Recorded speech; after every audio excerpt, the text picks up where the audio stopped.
이제 멱살을 좀 잡으시고 이야기를 했다고 합니다. 본인이 들고 있는 양주병을 이렇게 살짝 던지면서 말을 한 거예요. 이런 술자리 시비, 폭행, 상해로 인해서 깜빵에 끌려가는 거죠. 안녕하세요. 형사 전문 변호사 방효경 변호사입니다. 오늘은 일상생활에서 일어나기 쉬운 사례 하나를 설명드리면서 저의 성공 사례 하나를 말씀드리도록 하겠습니다. 남성분들의 경우에 사실 큰 문제를 일으키지 않고 바르게 살아가시는 분들도 이제 술자리에서 가벼운 시비가 일어나서 근데 이게 원만하게 화해가 되지 않았을 경우에 이제 폭행죄, 상해죄 이런 전과들이 종종 남기도 합니다. 이제 벌금형으로 주로 마무리가 되죠. 이런 술자리 시비로 인한 문제들 겪어보신 남성분들 굉장히 많으실 텐데요. 이런 술자리 시비, 폭행, 상해로 인해서 구치소, 교도소에 가는 그런 실형의 위기에 처하기도 합니다. 그래서 어떤 경우에 그렇게 되는지 우선 설명을 드릴게요. 제가 맡았던 성공 사례와 함께 설명을 드릴 건데요. 저에게 굉장히 다급하게 찾아오신 의뢰인 한 분이 있었습니다. 그분은 평소에는 아무 문제가 없이 굉장히 성실하게 살아가시는 분이고 심지어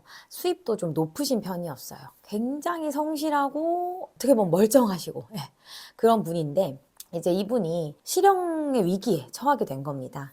그 사연을 이제 보면 이분은 굉장히 바르게 살아오셨지만 전과는 한 16범 정도 됐어요.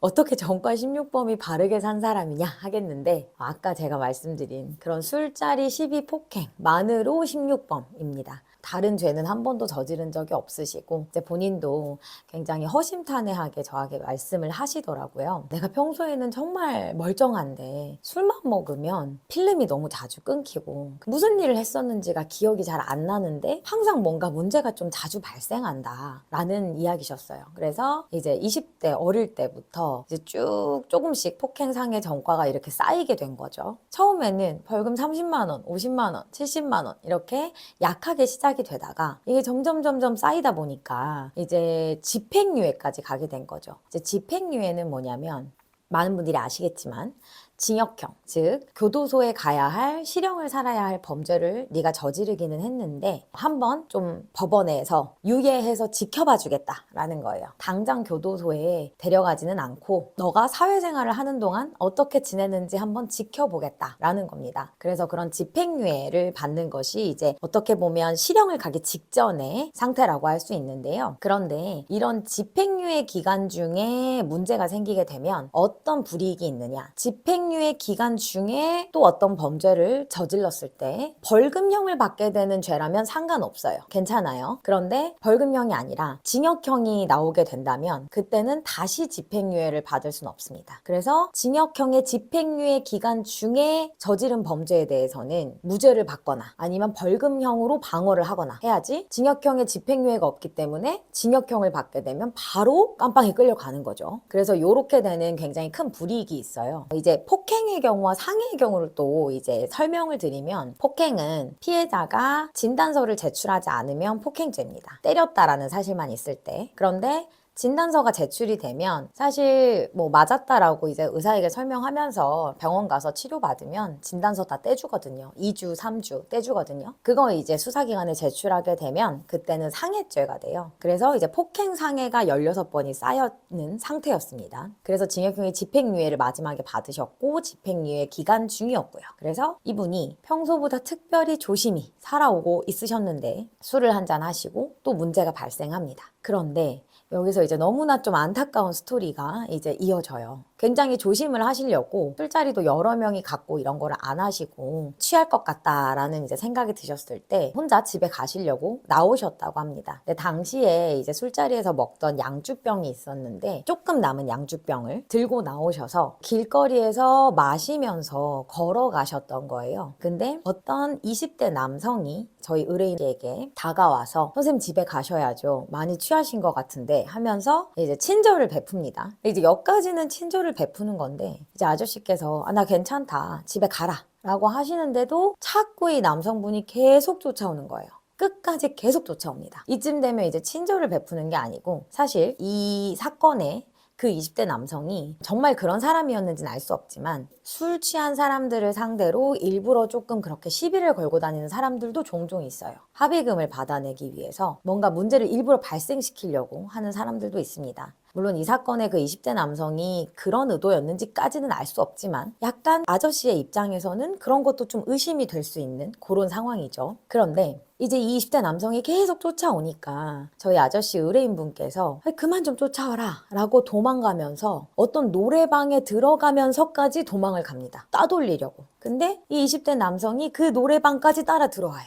노래방에서 1차로 시비가 붙었습니다. 왜 자꾸 따라오냐 해서 이제 멱살을 좀 잡으시고 이야기를 했다고 합니다. 그러고 나서 이제 아저씨가 먼저 나가세요. 그러니까 뛰어서 막 나가십니다. 도망가듯이. 그리고 이 20대 남성도 그 아저씨를 쫓아갑니다. 그래서 이제 길거리에서 또 마주치게 되니까 저희의 의뢰인 아저씨 분께서 너무 화가 나신 거예요. 아니 좀 그만 따라와라. 집에 좀 가라 하면서 본인이 들고 있는 양주병을 이렇게 살짝 던지면서 말을 한 거예요. 세게 던지지 않았고 살짝 던졌기 때문에 이 20대 남성분의 여기 뭐 가슴팍에 맞고 땅에 떨어지는 동안에 양주병이 깨지거나 하지 않았습니다. 이제 그런 상황이었어요. 그런데 이 남성분이 저희 아저씨를 고소하신 거죠. 자, 이렇게 되면 죄명이 어떻게 되냐면요. 특수상해입니다. 20대 남성이 진단서 제출했고 그 다음에 시비가 이루어지는 폭행 과정에서 유리병이 사용됐죠. 그래서 특수한 물건, 흉기를 사용했다. 특수상해입니다. 특수상해는 이제 여기서 엄청난 문제점이 발생하는데요. 벌금형이 없습니다.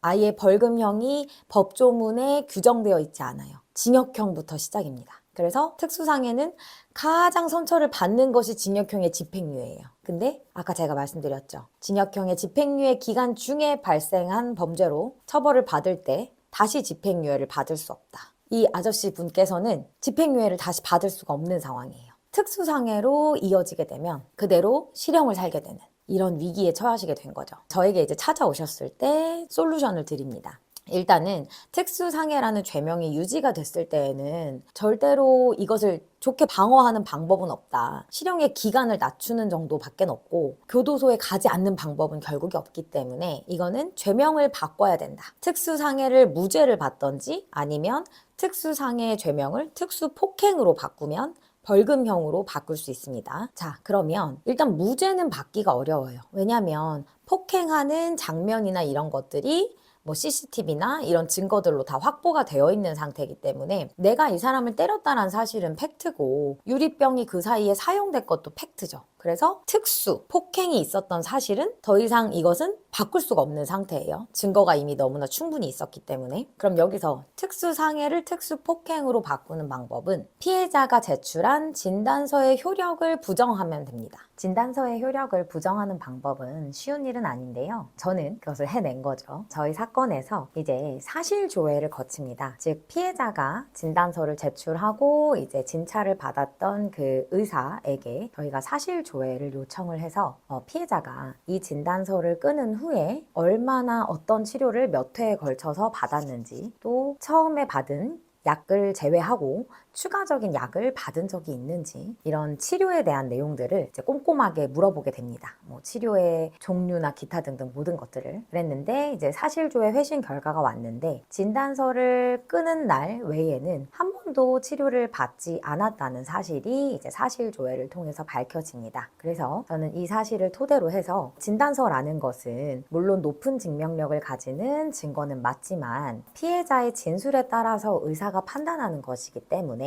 진단서를 끊게 된 이후에 어떤 치료들을 실제로 받았는지에 따라서 실제로 상해가 있었는지 없었는지 다시 판단을 해야 한다. 그런데 이 피해자의 경우에 제대로 된 치료를 받은 적도 없기 때문에 2주의 상해를 입었다고 보기는 어렵다. 그래서 특수폭행에 그치고 이제 특수상해가 아니다 라는 주장을 했고요. 그리고 부수적인 주장들도 함께 주장했습니다. 아까 사실관계 설명드릴 때 아저씨 의뢰인께서 막 노래방으로 뛰어 들어가서 도망가듯이 들어갔고 또 나올 때도 뛰어서 도망가듯이 뛰어나왔다 이런 이야기들을 했었잖아요. 그런 것들이 이제 노래방 주인의 진술 이런 걸로 다 증거가 확보가 돼 있었거든요. 그래서 그런 것들을 하나하나 짚으면서 이런 점들을 봤을 때 이루어진 폭행의 정도도 굉장히 약하다. 강한 폭행이 이루어졌다면 피해자라고 주장하는 사람이 다시 또 따라서 나갔겠느냐, 이런 주장들도 하고, 그래서 증거에서 알 수 있는 그런 꼼꼼하게 주장할 수 있는 모든 사항들을 다 부수적으로 함께 주장을 했습니다. 특수 폭행으로 해서 벌금형을 받게 되셨고요. 다만 검사가 이제 불복하고 항소를 했습니다. 형사사건에서는 항상 성공 사례가 나오게 되면 검사들은 무조건 항소를 하거든요. 그래서 검사가 항소를 했지만 항소심에서도 제가 다시 한번 방어를 해서 원심을 그대로 유지했습니다. 그래서